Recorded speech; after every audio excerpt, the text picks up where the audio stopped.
Let's ride. Ducks, 2020 all over again. The Lincoln Project's latest ad. That's a minute-long piece of very high-end psyops trying to get inside Donald Trump's head. That's playing in Bedminster, New Jersey. Now, there's an epically trolling video by an anti-Trump group of Republicans over at the Lincoln Project.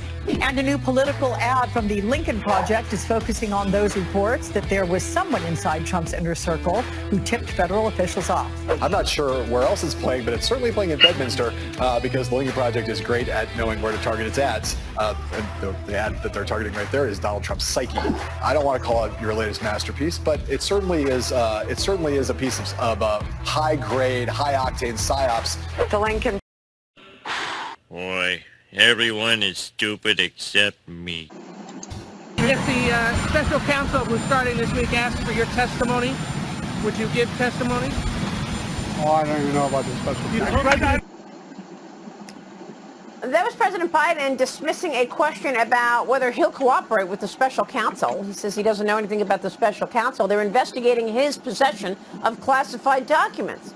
The Department of Justice rejected House Judiciary Committee requests for information about the documents, Biden's documents, releasing a statement, quote, disclosures to Congress about active investigations risk jeopardizing those investigations and creating the appearance that Congress may be exerting improper political pressure.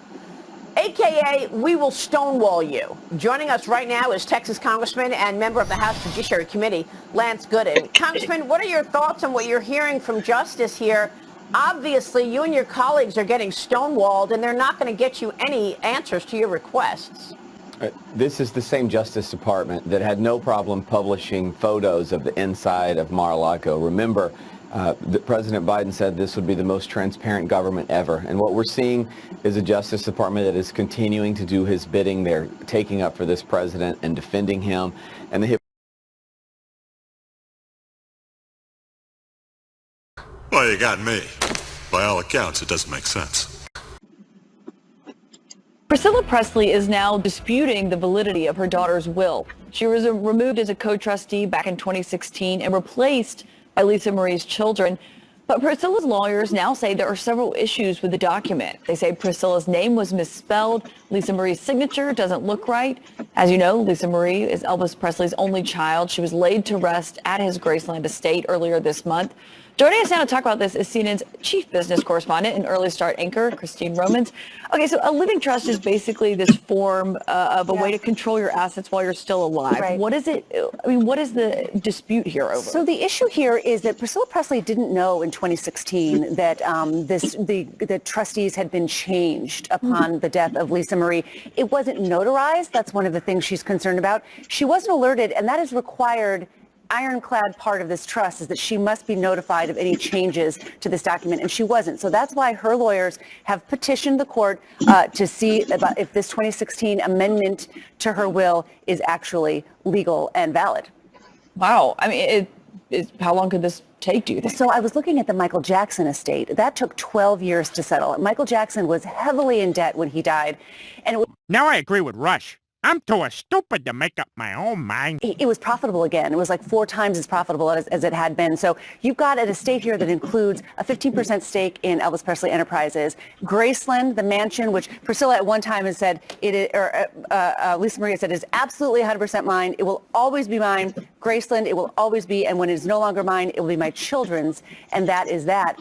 And now we are at the place where her children are named in this will as her trustees now, and her own mother is disputing it. So it's granddaughters and a grandmother together over the future of what is a very complicated fortune.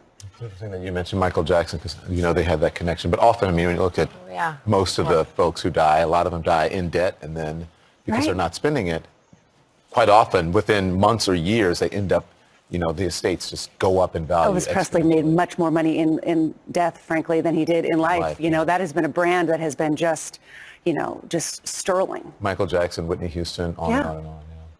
Prime is more expensive than ever, but I just discovered a money.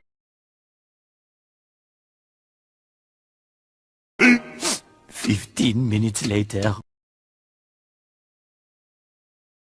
Scott will be heading to Iowa next month, obviously fueling speculation that he could be gearing up for a presidential run in 2024. Florida's Governor Ron DeSantis, former UN Ambassador Nikki Haley, also reportedly preparing to launch their own campaigns. Mike Huckabee with us this morning. All right, Governor, looks to me like the Republicans have real bench strength. The Democrats do not. I'm making a judgment right up top here, Governor. Your judgments are always spot on. And by the way, congratulations on the granddaughter. Let me just say, Stu, do you know why grandchildren and grandparents have such a wonderful bond and get along so well? Yes. It's because they have a common enemy. Oh.